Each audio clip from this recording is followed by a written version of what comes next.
I took a job intending to be temporary at a hotel in downtown Indianapolis. When I applied for that job, I filled out a job application.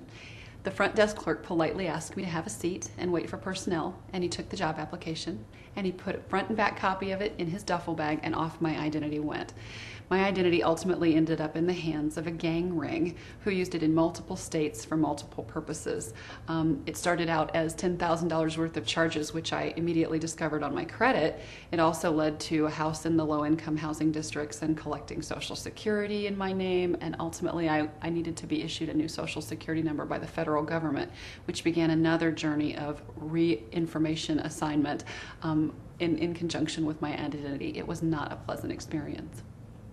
In 1994, when my identity was stolen, before anyone else had even heard of identity theft, I ran into a sales clerk who was extending me credit for the first time in my entire life, and she was gracious enough to tell me that although they were going to extend me credit, I needed to beware of filling out so many credit applications because they were making a lot of inquiries on my credit report.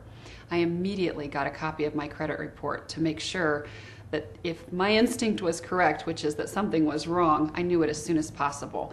And I was right. Something was dreadfully wrong. I hadn't filled out any of those credit applications, and sure enough, there were an awful lot of credit cards on my credit report that didn't belong to me.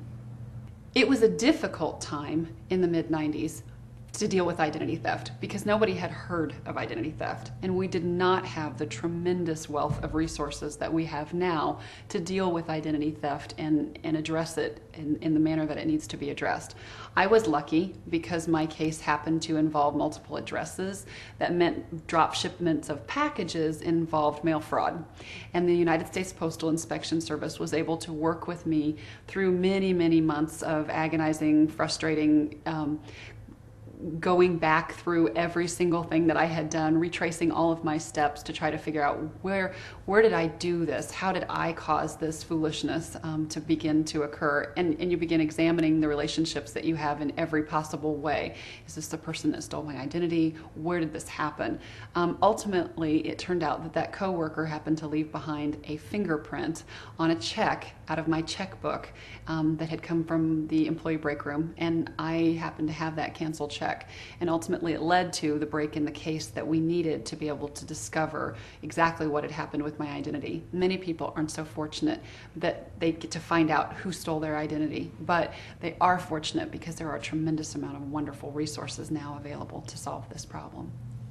The best advice that I can give anyone about identity theft is don't wait until it's happened to you to care about it.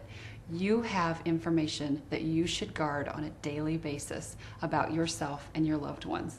Be smart about what you do with that information and don't share it unnecessarily, and you hopefully will never have to become a victim yourself.